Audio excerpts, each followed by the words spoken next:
तो मैंने क्या करा, ड्यूटी से आके ना मतलब फटाफट अपने कमरे की भी जांच करी, भाई मेरे पैसे पड़े थे तो मुझे लगा भाई मेरे तो पैसे चोरी नहीं हो गए। तो उस पैसों के चक्कर में मैंने जब अलमारी खोली ना तो मेरे पैसे तो चोरी नहीं हुए, लेकिन मेरे गहने नहीं थे।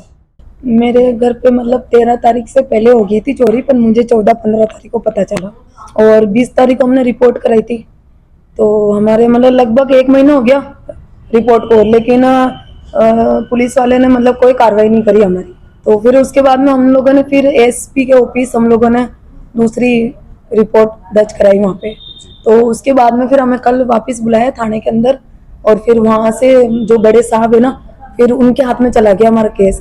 तो अब जो भी जांच करेंगे वो करेंगे। मतलब सामान था मेरा मतलब 2 जोड़ी पायजब की अलग अलग छोटी बड़ी, और आधा किलो की कणक थी, और दोनों हाथ की काकड़ियाँ, और ही ननद और मंगलसूत्र। करीबन होगा अपने 4-5 लाख का। कैश पैसे नहीं थे सर। मैं सर काम पे गई थी सर, तो मैं 2 बजे आई थी घर पे। तो 2 बजे आई थी ना, तो मेरे जो नीचे किराएदार है ना, उनके 8,500 की चोरी हुई थी।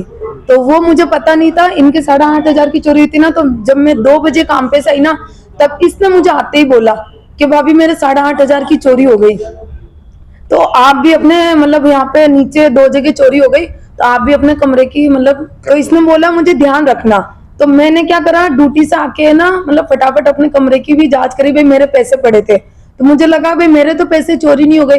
तो उस पैसों के चक्कर में मैंने जब अलमारी खोली ना तो मेरे पैसे तो चोरी नहीं हुए, लेकिन मेरे गहने नहीं थे। जो सुनार के जो बटुए होते ना, तो मेरे दोनों बटुओं में चीजें थी, तो दोनों बटुए ही नहीं थे मेरे। शक तो है सर मुझे, जो मेरे ऊपर किराएदार रहती है उसके ऊपर मुझे शक है। मैंने ये आदर्श नगर थाने में, ये अपने है हटुंडी चौराहे पे।